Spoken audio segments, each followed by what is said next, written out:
विद्यार्थियों नमस्कार। एक बार फिर आपका हमारे YouTube channel RK Classes Kainchiya में स्वागत, अभिनंदन। आज हम अध्ययन करेंगे कक्षा 11 विश्व इतिहास के कुछ विषय। अध्याय 9 औद्योगिक क्रांति।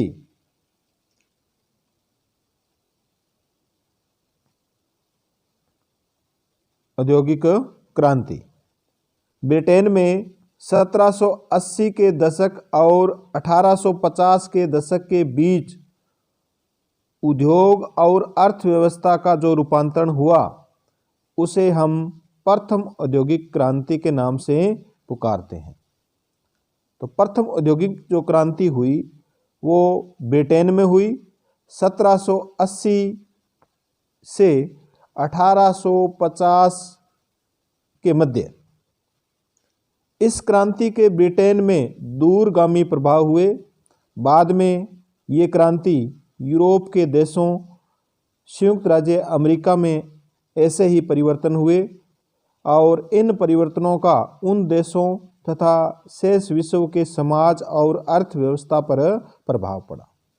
यानी ये जो क्रांति हुई ब्रिटेन में, इस क्रांति का प्रभाव यूरोप के अन्य देश और संयुक्त राज्य अमेरिका में भी हुआ। इन परिवर्तनों से ये देश, विश्व का समाज, अर्थव्यवस्था और मानव जीवन प्रभावित हुआ। वहीं दूसरी जो औद्योगिक क्रांति है, यह 1850 के बाद जैसे ही रसायन, बिजली जैसे नए औद्योगिक क्षेत्रों का विस्तार हुआ तो दूसरी क्रांति का प्रादुर्भाव हुआ। तो ये आपको याद रखना है। पहली क्रांति 1780 के दशक से 1850 के दशक के बीच ब्रिटेन में हुई और दूसरी क्रांति रसायन और बिजली जैसे नए औद्योगिक क्षेत्रों का विस्तार होने पर 1850 के बाद आई। उस दौरान ब्रिटेन जो पहले विश्व भर में औद्योगिक शक्ति के रूप में अग्रणी था, वह पिछड़ गया। यानी दूसरी क्रांति के अंदर ब्रिटेन है वो पिछड़ जाता है। जर्मनी तथा संयुक्त राज्य अमेरिका ब्रिटेन से आगे निकल जाते हैं। इन मशीनों तथा तकनीकों ने पहले की हस्तशिल्प और हथकरघा उद्योगों की तुलना में भारी माल उत्पादन को संभव बनाया। यानी पहले जो माल बनता था वो हाथों से और हथकरघा उद्योगों में बनता था, लेकिन मशीनीकरण होने से ये माल का जो उत्पादन है वो ज़्यादा होने लगा पहले की तुलना में। इस अध्याय में कपास और लोहा उद्योगों में हुए परिवर्तनों की बारे में भी हम पढ़ेंगे। औद्योगिक क्रांति शब्द का प्रयोग सर्वप्रथम यूरोपीय विद्वानों जैसे फ्रांस में जॉर्जिस मिशले, जर्मनी में फ्रेडरिक एंजल्स ने औद्योगिक शब्द का प्रयोग किया या औद्योगिक क्रांति शब्द का प्रयोग किया। अंग्रेजी में इस शब्द का प्रयोग दार्शनिक एवं अर्थशास्त्री अर्नोल्ड टैनबी ने किया। यानी अंग्रेजी में औद्योगिक क्रांति शब्द का प्रयोग कौन करता है? आर्नोल्ड टैनबी। और जब ये औद्योगिक क्रांति हुई उस समय ब्रिटेन का शासक जॉर्ज तृतीय था। यह भी याद रखना है। प्रथम औद्योगिक क्रांति के समय ब्रिटेन का शासक कौन था? जॉर्ज तृतीय। 1780 के दशक से 1820 के दौरान कपास और लौह उद्योगों, कोयला खनन, सड़कों, नहरों के निर्माण, विदेशी व्यापार में उल्लेखनीय आर्थिक प्रगति हुई। औद्योगिक जो क्रांति हुई वो ब्रिटेन में ही क्यों हुई, इसके बारे में भी हम इसमें पढ़ेंगे। क्योंकि ब्रिटेन जो देश है वो राजनीतिक दृष्टि से सुदृढ़ और संतुलित था। इसके तीनों हिस्सों इंग्लैंड, वेल्स और स्कॉटलैंड पर एक ही राजतंत्र यानी सम्राट का एक छत्र शासन रहा। इसका अर्थ यह हुआ कि संपूर्ण राज्य में एक ही कानून व्यवस्था थी, एक ही मुद्रा प्रणाली प्रचलित थी, एक ही बाजार था। इस बाजार व्यवस्था में स्थानीय प्राधिकरणों का कोई हस्तक्षेप नहीं था। शहर और व्यापार तथा वित्त। कौन से शहर का सर्वाधिक ब्रिटेन में जो विस्तार हुआ वो है लंदन। सबसे ज़्यादा शहर का जो विकास होता है वो लंदन का होता है। और गांव है, गांवों की स्थिति है वो उसमें दयनीय हो जाती है, क्योंकि गांवों को छोड़ करके लोग शहर की ओर, व्यापार की ओर चले जाते हैं। गांव के बारे में एक सुप्रसिद्ध अंग्रेजी लेखक ओलिवर गोल्डस्मिथ ने कविता लिखी है, उजड़ा गांव। ये आपको याद रखनी है। इसमें गांव की जो पहले रौनक होती थी वो औद्योगिक क्रांति के बाद में वो समाप्त हो जाती है।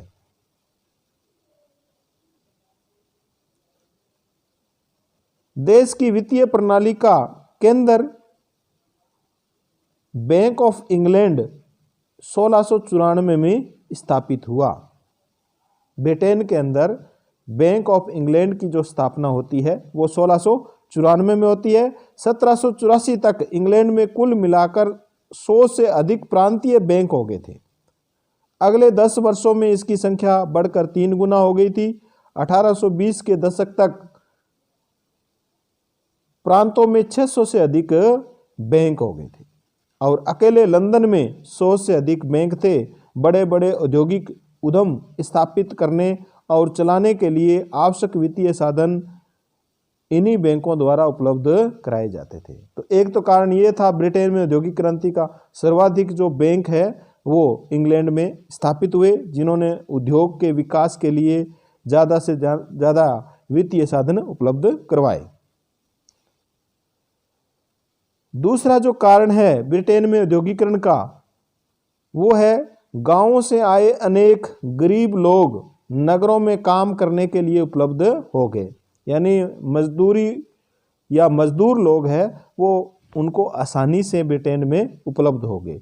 बड़े बड़े उद्योग धंधे स्थापित करने के लिए आवश्यक ऋण राशि उपलब्ध कराने के लिए बैंक मौजूद थे। परिवहन के लिए एक अच्छी व्यवस्था रेलवे उपलब्ध हो गई। इस कारण ब्रिटेन में ही औद्योगिक क्रांति हुई, जबकि दूसरे देशों के अंदर ये सुविधा नहीं थी। 18वीं शताब्दी में कुल मिलाकर 26,000 आविष्कार हुए और आधे से अधिक आविष्कार 1782 से 1800 ईस्वी तक की अवधि में हुए। इन आविष्कारों के कारण अनेक परिवर्तन हुए। हम इन परिवर्तनों में केवल 4 बड़े परिवर्तन, देखो कौन कौन से 4 बड़े परिवर्तन हैं, इनके बारे में हम इस पाठ में पढ़ेंगे। एक तो है लौह उद्योग का रूपांतरण। कपास की कताई और बुनाई में परिवर्तन आया। भाप की शक्ति का विकास हुआ। और चौथा है रेल मार्गों की शुरुआत। ये 4 बड़े कारण थे जिससे औद्योगिक क्रांति हुई। कोयला और लोहा।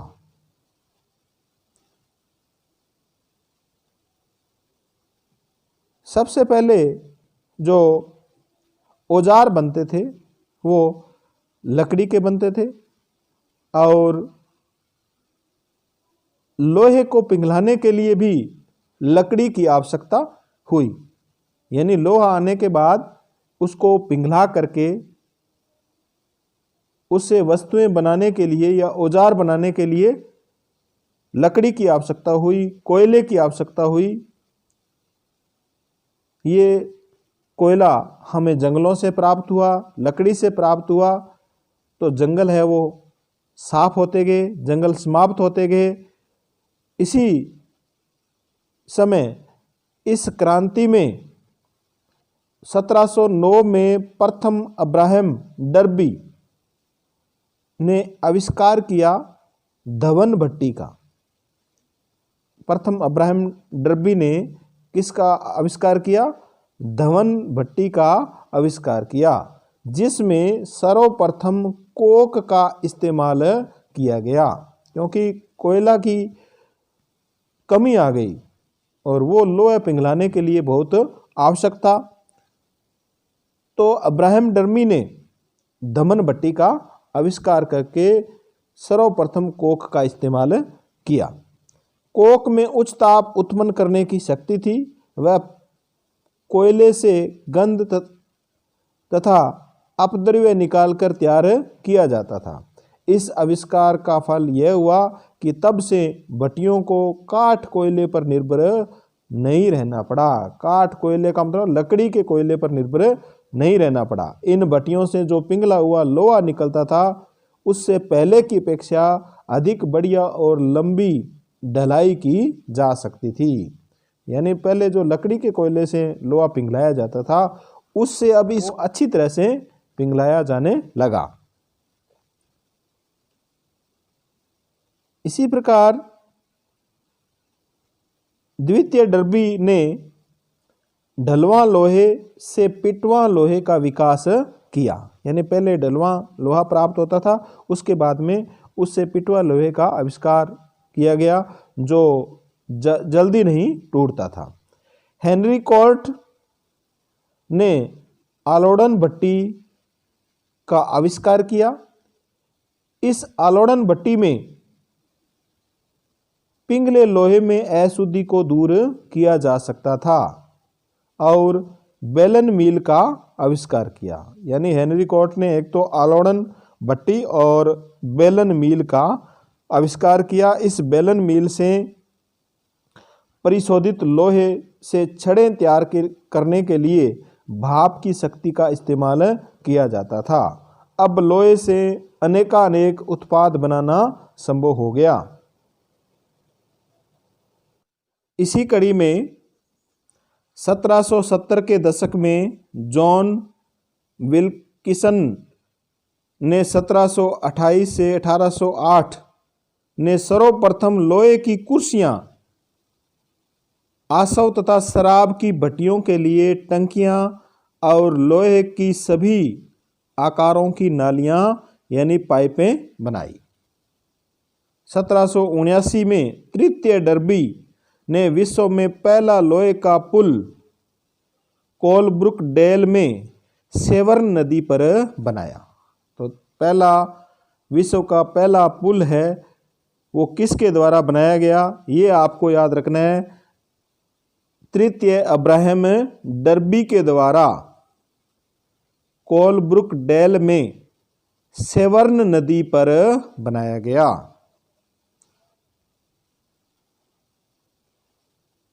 पानी की पाइपें पेरिस को पानी की आपूर्ति के लिए 40 मील लंबी पहली बार ढलवां लोहे से बनाई गई।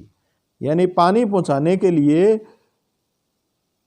पहली बार है वो ढलवां लोहे की पाइपें इस लोहे क्रांति के कारण बनाई गई। कपास की कताई और बुनाई। पहले क्या होता था, कपास की कताई है वो बहुत धीरे धीरे होती थी और उसके लिए काफ़ी मजदूर लगाने पड़ते थे। उसकी बुनाई भी फिर कपड़े की धीरे धीरे होती थी। लेकिन जब से ये क्रांति आई, मशीनों का आविष्कार हुआ, मशीनों के आविष्कार होने से बहुत अधिक मात्रा में कताई और बुनाई का काम है वो ज़्यादा तेज़ी से होने लगा। कपास और कताई और बुनाई में जो परिवर्तन आया उसमें देखो, सबसे पहले उड़न तूरी करघे, जिसे अंग्रेजी में हम कहेंगे flying stall loom. Flying stall loom का नाम आपने कई बार सुना होगा। इसका आविष्कार जॉन के द्वारा किया गया। तो ये आपको याद रखना है, फ्लाइंग स्टल का आविष्कार किसके द्वारा किया गया? जॉन के द्वारा। इस मशीन के द्वारा क्या परिवर्तन आया? देखो, कम समय में सबसे अधिक चौड़ा कपड़ा बनाया जाने लगा। परिणाम स्वरूप कताई की तत्कालीन रफ्तार से जितना धागा बनता था उससे कहीं ज्यादा मात्रा में धागे की जरूरत होने लगी। जेम्स हरग्रीव्ज के द्वारा 1765 में कताई मशीन बनाई गई, जिसे हम क्या कहते हैं अंग्रेजी में? Spinning jenny. स्पिनिंग जेनी का आविष्कार, जेनी से याद रखना है, जेम्स किसके द्वारा किया गया? जेम्स हरग्रीव्ज के द्वारा कताई मशीन या स्पिनिंग जेनी का आविष्कार किया गया। इससे क्या परिवर्तन आया कताई बुनाई में? ये ऐसी मशीन थी जिस पर एक अकेला व्यक्ति एक साथ कई धागे काट सकता था। जहां पहले बहुत से व्यक्तियों की आवश्यकता होती थी, इस मशीन के आ जाने से, इस मशीन के आविष्कार होने से एक साथ कई धागे एक अकेला व्यक्ति काट सकता था। इससे बुनकरों को उनकी आवश्यकता से अधिक तेजी से धागा मिलने लगा। रिचर्ड आर्कराइट ने 1769 ईस्वी में वाटर फ्रेम का आविष्कार किया। इस मशीन से पहले से कहीं अधिक धागा या मजबूत धागा बनाए जाने लगा। इससे लिनन और सूती धागा दोनों को मिला करके कपड़ा बनाने की बजाय अकेले सूती धागे से ही विशुद्ध कपड़ा बनाया जाने लगा। इसके बाद मयूल एक ऐसी मशीन का उपनाम था जिसे 1779 में सैमुअल क्रॉम्पटन के द्वारा बनाया गया। इससे कता हुआ धागा बहुत मजबूत और बढ़िया होता था। तो इन मशीनों का आविष्कार हुआ और इन मशीनों के आविष्कार से कपास के कताई और बुनाई में तेजी आई, जिससे कपड़ा जो था वो ज़्यादा से ज़्यादा उसका उत्पादन होने लगा और उत्पादन होने से औद्योगिक क्रांति हुई। अब है भाप की शक्ति। इस औद्योगिक क्रांति में भाप की शक्ति का किस प्रकार देखो विकास हुआ। भाप की शक्ति उच्च तापमानों पर दबाव पैदा करती, जिससे अनेक प्रकार की मशीनें चलाई जा सकती थी। इसका अर्थ यह हुआ कि भाप की शक्ति ऊर्जा का अकेला ऐसा स्रोत था जो मशीनरी बनाने के लिए भरोसेमंद और कम खर्चीला था। भाप की शक्ति का इस्तेमाल सर्वप्रथम खनन उद्योगों में किया गया। भाप की शक्ति का प्रयोग कहाँ किया गया? खनन उद्योगों में। जब कोयले और धातुओं की मांग बढ़ी तो उन्हें और भी अधिक गहरी खानों से निकालने के प्रयासों में तेजी आई। खानों में अचानक पानी भर जाना भी एक गंभीर समस्या थी। जब मजदूर काम करते थे तो खानों में अचानक क्या होता था? पानी भर जाता था, जिससे मजदूर है वो अंदर ही मर जाते थे। इस समस्या से निपटारा पाने के लिए थॉमस सेवरी ने खानों से पानी बाहर निकालने के लिए 1698 में माइनर्स फ्रेड खनक मित्र नामक एक भाप इंजन का मॉडल बनाया। ये खनक मित्र है वो पानी बाहर निकालता था। ये इंजन छिछली गहराइयों में धीरे धीरे काम करते थे और अधिक दबाव हो जाने पर उनका वाष्पित्र बॉयलर फट जाता था। लेकिन ये जो इंजन था ये थोड़ा कमज़ोर था। बाद में भाप का एक और इंजन 1712 में थॉमस न्यूकोमेन किसके द्वारा? थॉमस न्यूकोमेन द्वारा बनाया गया। इसमें सबसे बड़ी कमी यह थी कि संघनन बेलन के लगातार ठंडा होते रहने से इसकी ऊर्जा खत्म होती रहती थी। इसमें भी कुछ कमी थी जो थॉमस न्यूकोमेन द्वारा भाप इंजन बनाया गया था। फिर जेम्स वाट ने एक और प्रयोग खोज निकाला। वाट ने एक ऐसी मशीन विकसित की जिसे भाप इंजन केवल एक साधारण पंप की बजाय प्राइम मूवर यानी प्रमुख चालक मूवर के रूप में काम देने लगा, जिससे कारखानों में स्वचालित मशीनों को ऊर्जा मिलने लगी। एक धनी निर्माता मैथ्यू बाल्टन की सहायता से वाट ने यानी जेम्स वाट ने 1775 में बर्मिंघम में सोहो फाउंड्री का निर्माण किया। सोहो फाउंड्री का निर्माण किसके द्वारा किया गया? मैथ्यू वाल्टन के सहयोग से जेम्स वाट ने बर्मिंघम में किया। इस फाउंड्री से वाट के स्टीम इंजन बराबर बढ़ती हुई संख्या में बनकर निकलने लगे। 18वीं शताब्दी के अंत तक वाट के भाप इंजन ने द्रव चालित शक्ति का स्थान लेना शुरू कर दिया।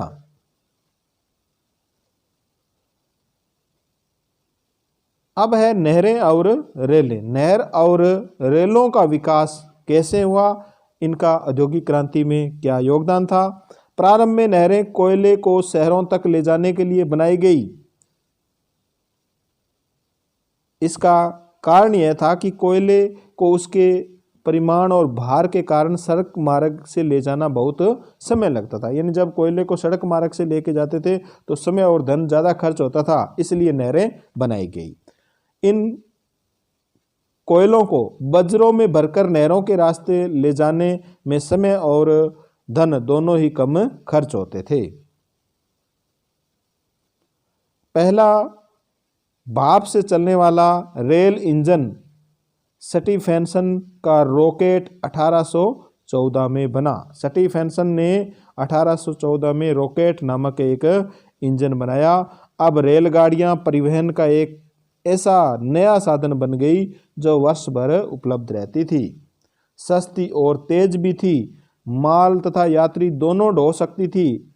इस साधन में एक साथ दो आविष्कार सम्मिलित थे। दूसरा कौन सा था? लोहे की पटरी का आविष्कार, जिसने 1760 के दशक में लकड़ी की पटरी का स्थान लिया और भाप के इंजन द्वारा इस लोहे की पटरी पर रेल डिब्बा की खिंचाई हुई। यानी लकड़ी की पटरी के स्थान पर भाप इंजन के द्वारा लोहे की पटरी पर रेल डिब्बों की खिंचाई होने लगी। रेलवे के आविष्कार के साथ औद्योगिकरण की संपूर्ण प्रक्रिया ने दूसरे चरण में प्रवेश किया। रिचर्ड ट्रेविथिक ने एक इंजन का निर्माण किया जिसे पंपिंग डेविल यानी फुफकारने वाला दानव कहते हैं। पंपिंग डेविल का आविष्कार किसके द्वारा किया गया? रिचर्ड ट्रेविथिक के द्वारा किया गया। 1814 में एक रेलवे इंजीनियर जॉर्ज स्टीफेंसन ने एक रेल इंजन बनाया जिसे बल्चर कहा जाता था। बल्चर जो रेल इंजन बनाया गया वो किसके द्वारा बनाया गया? जॉर्ज स्टीफेंसन के द्वारा बनाया गया। सर्वप्रथम 1825 में स्टॉकटन और डार्लिंगटन शहरों के बीच 9 मील लंबा रेल मार्ग 24 किलोमीटर प्रति घंटा 15 मील प्रति घंटा की रफ्तार से 2 घंटे में रेल द्वारा तय किया गया था। सर्वप्रथम यहाँ रेल मार्ग बनता है और रेल चलती है। इसके बाद 1830 में लिवरपूल और मैनचेस्टर को आपस में रेल मार्ग से जोड़ दिया गया। 20 वर्षों के भीतर रेल का 30 से 50 मील प्रति घंटे की रफ्तार से दौड़ना एक आम बात हो गई। यानी रेलवे में भी क्रांति आई। सड़कों का भी निर्माण हुआ। सड़क निर्माण करता देखो कौन थे? जॉन मैटकॉफ ये सड़क निर्माण करता थे। स्वयं व्यक्तिगत रूप से इन्होंने सड़कों की स्थितियों का सर्वेक्षण किया और उनके बारे में योजना बनाई। हालांकि ये अंधा होते हुए भी इन्होंने सड़कों के बारे में सड़कों के लिए उन्होंने बहुत ही अच्छा योगदान दिया। नहर निर्माता जेम्स ब्रिडले तो लगभग निरक्षर था। नहर का निर्माण सर्वप्रथम किसने किया? जेम्स ब्रिडले ने। ये याद रखना आपको। जिनको शब्दों की वर्तनी के बारे में उसका ज्ञान इतना कमजोर था कि वह नौचालन शब्द की सही वर्तनी कभी नहीं बता सका, लेकिन उसमें गजब की स्मरण शक्ति, कल्पना शक्ति और एकाग्रता पाई जाती थी। भाप इंजन के क्षेत्र में थॉमस सेवरी जो एक सेना का अधिकारी था, थॉमस न्यूकोमेन जो एक लुहार था तथा तालसाज था, जेम्स वाट का यंत्र संबंधी कामकाज की ओर बहुत उसका झुकाव था। तो ये निर्माणकर्ता आपको इनके याद रखने हैं। परिवर्तित जीवन यानी औद्योगिक क्रांति से जीवन कैसे परिवर्तित हुआ। धन में माल, आय, सेवा, ज्ञान, उत्पादक कुशलता के रूप में अचानक वृद्धि हुई, लेकिन इसका मनुष्यों को दूसरे रूप में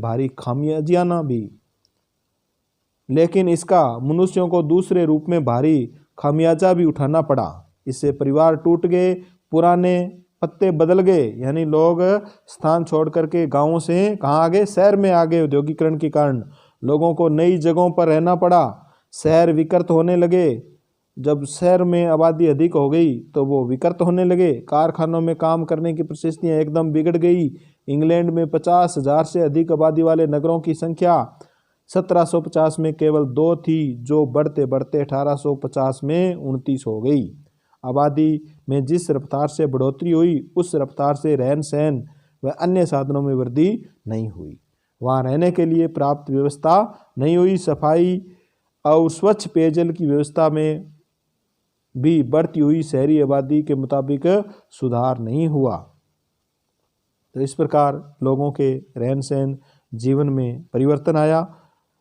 कारखानों के आसपास भीड़ वाली गंदी बस्तियों में रहना पड़ा, जबकि धनवान लोग नगर छोड़कर आसपास के उपनगरों में साफ सुथरे मकान बनाकर रहने लगे, जहाँ की हवा स्वच्छ थी व पीने का पानी भी साफ सुथरा था। यानी गरीब लोगों के लिए अब भीड़ भाड़ वाली जो गलियां थी, बस्तियां थी, उनमें उनको रहना पड़ता था, गंदा पानी पीना पड़ता था। मजदूर इस क्रांति से कैसे प्रभावित हुए। अब मशीनीकरण होने से आपको पता ही है भी, मजदूर पहले जिस काम में 10 मजदूर लगते थे, उसको आज एक व्यक्ति एक मशीन के द्वारा काम कर सकता है। तो मजदूरों की जो बेरोजगारी है वो औद्योगिक क्रांति आने से बढ़ी भी है, और एक तरफ उनको काम करने में आसानी भी हुई है। नए औद्योगिक नगरों में गांव से आकर रहने वाले लोग ग्रामीण लोगों की तुलना में काफ़ी छोटी आयु में ही मर जाते थे। वहाँ पैदा होने वाले बच्चों में से आधे 5 साल की आयु ही प्राप्त करने से पहले चल बसते थे। प्रदूषण के कारण शहरों की आबादी में वृद्धि वहाँ पर रह रहे परिवारों में नए पैदा हुए बच्चों से नहीं, बल्कि बाहर से आकर बसने वाले नए लोगों से होती थी। बच्चे पैदा होते ही मर जाते थे, क्योंकि उनके माता पिता प्रदूषण में जीवन यापन, गंदी बस्ती में जीवन यापन करते थे। मौतें ज़्यादातर उन महामारियों के कारण होती थी, जैसे जल प्रदूषण से हैजा, आंत्रशोथ, टाइफाइड, वायु प्रदूषण से क्षय रोग, ट्यूबरकुलोसिस होती थी। 1832 में हैजे का भीषण प्रकोप हुआ, जिसमें 31,000 से अधिक लोग काल की गर्त में समा गए थे। औरतें और बच्चे भी औद्योगिकरण से काफ़ी प्रभावित हुए। औद्योगिक क्रांति के ऐसा समय था जब औरतों और बच्चों के काम करने के तरीकों में महत्वपूर्ण परिवर्तन आए। ग्रामीण गरीबों के बच्चे हमेशा घर में तथा खेत में अपने माता पिता के संबंधियों की निगरानी में तरह तरह के काम किया करते थे, जो समय, दिन और मौसम के अनुसार बदलते रहते थे। इस प्रकार गांव में औरतें भी खेत के काम में सक्रिय रूप से हिस्सा लेती थी। वे पशुओं का पालन पोषण करती थी, लकड़ियां इकट्ठा करती थी, अपने घरों में चरखे चलाकर सूत काटती थी। लेकिन औद्योगिक क्रांति के कारण मजदूरों में मर्दों की जो मजदूरी है वो मामूली होती थी, उसे अकेले घर का खर्च नहीं चल सकता था, जिसे पूरा करने के लिए औरतें और बच्चों को भी कुछ काम करना पड़ता था। ज्यों ज्यों मशीनों का इस्तेमाल बढ़ता गया, काम पूरा करने के लिए मजदूरों की ज़रूरत कम होती गई। उद्योगपति मर्दों की बजाय औरतों और बच्चों को यहाँ काम पर लगाना अधिक पसंद करते थे, क्योंकि एक तो उनकी जो मजदूरी है वो कम होती थी, दूसरे वे अपने काम की घटिया परिस्थितियों के बारे में भी कम आंदोलित हुआ करते थे। यानी उनके जो मजदूर है वो मालिकों के प्रति, मिल मालिकों या उद्योग मालिकों के प्रति वो आंदोलन भी नहीं करते थे। स्त्रियां और बच्चों को लंकाशायर और यॉर्कशायर नगरों के सूती कपड़ा उद्योग में बड़ी संख्या में काम पर लगाया जाता था।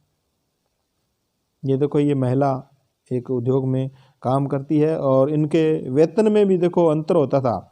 इसलिए जो मिल मालिक है वो महिलाओं को काम पर ज़्यादा रखते थे, बच्चों को काम पर ज़्यादा रखते थे, क्योंकि मर्दों को प्रति सप्ताह 25 शिलिंग मजदूरी मिलती थी, जबकि उतने ही घंटे काम करने के लिए बच्चों को सिर्फ 1 शिलिंग और औरतों को 7 शिलिंग मजदूरी दी जाती थी। यानी औरतों और बच्चों का इस औद्योगिक क्रांति में शोषण हुआ। कई बार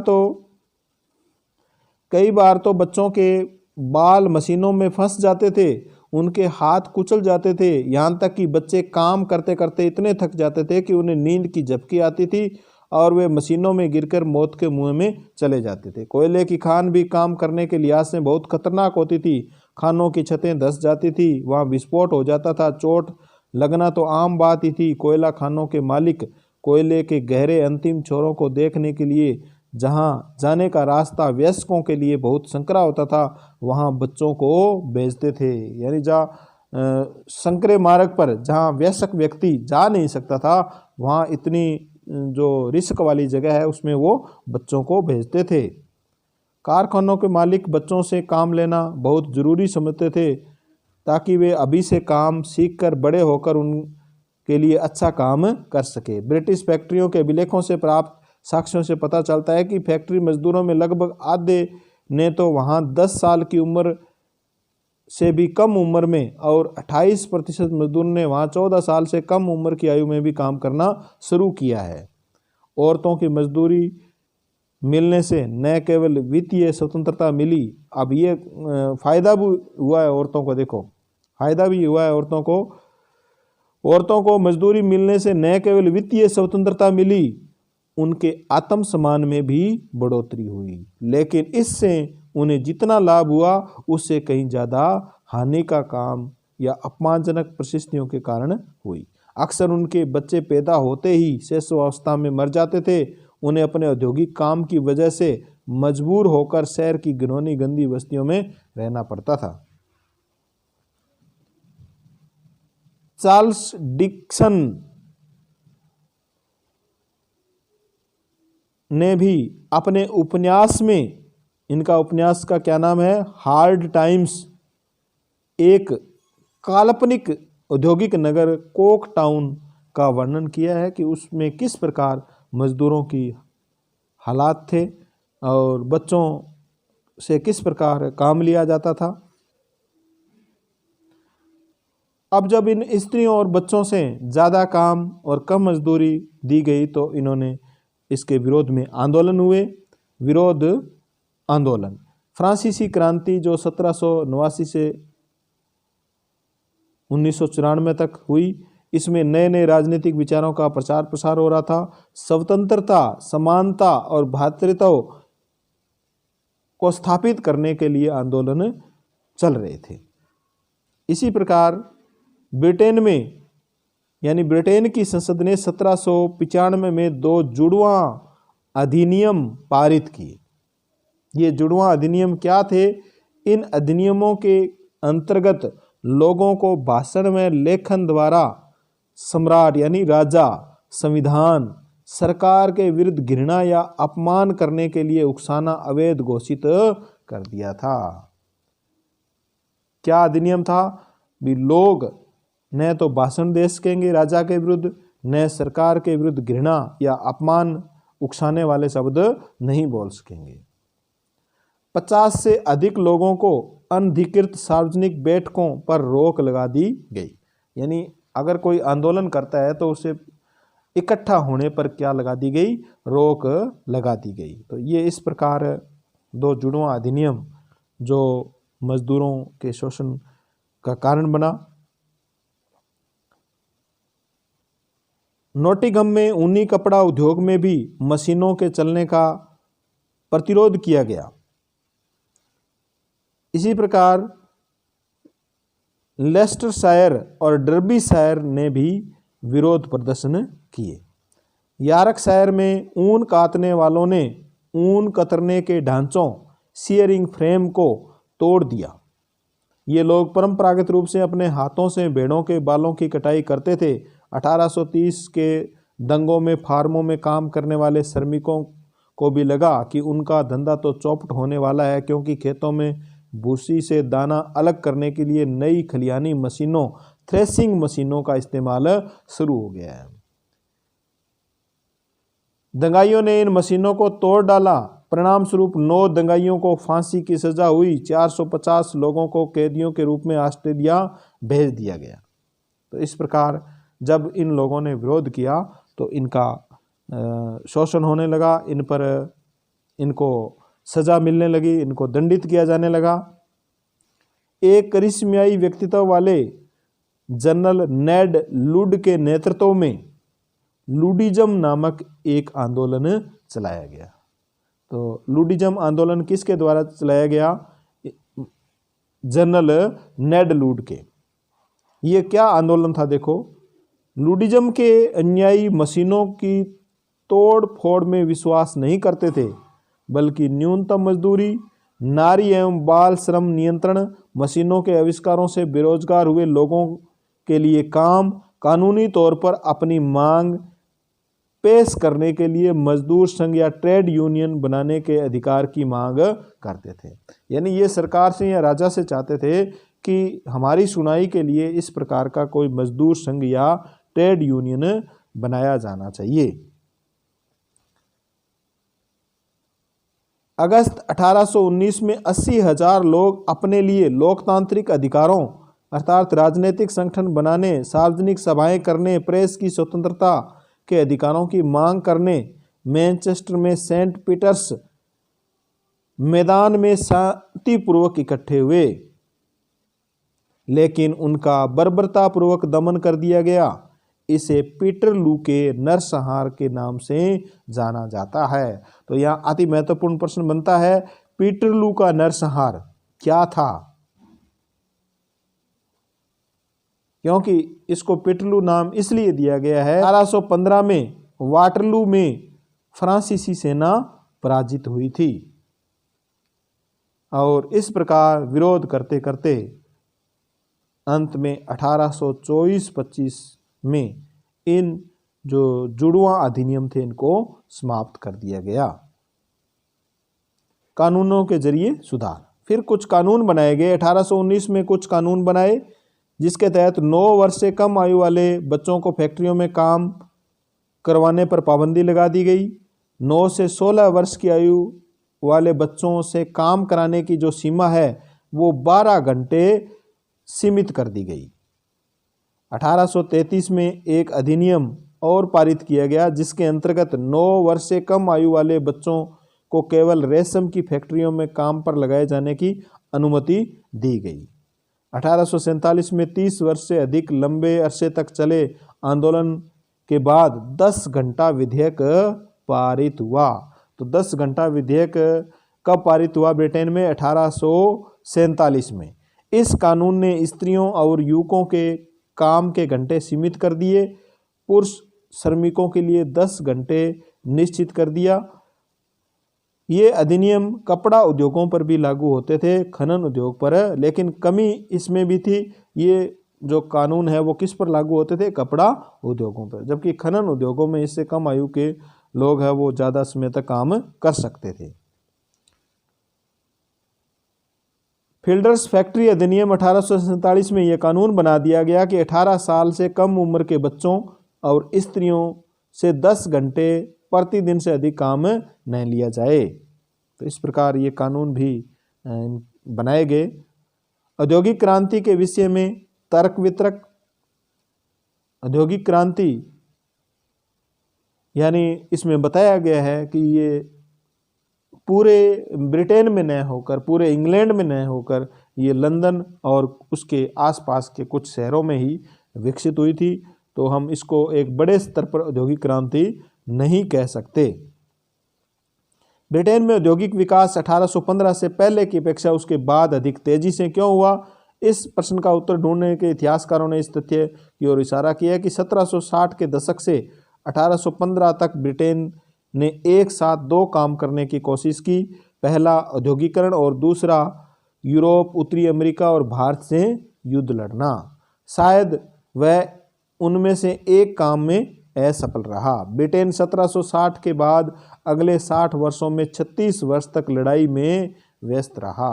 यानी 36 वर्ष तक तो उद्योगों के बजाय उसने लड़ाई में वह ज़्यादा व्यस्त रहा। पूंजी निवेश के लिए उधार ली राशि वह युद्ध लड़ने में खर्च कर दी।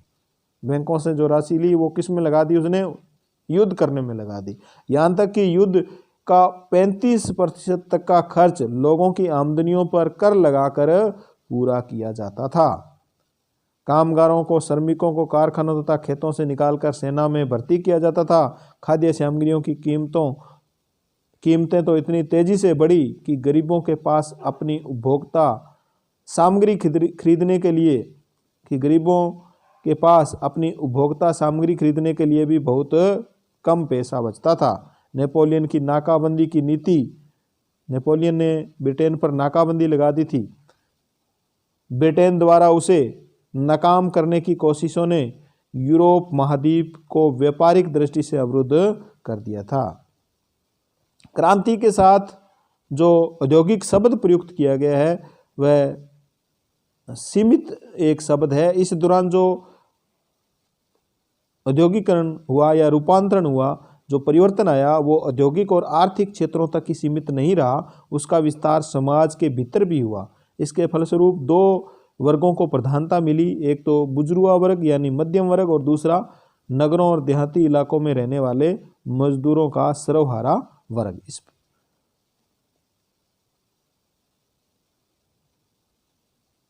अब है इसके क्वेश्चन आंसर जो हम इसके नेक्स्ट पार्ट में पढ़ेंगे। तो धन्यवाद स्टूडेंट्स।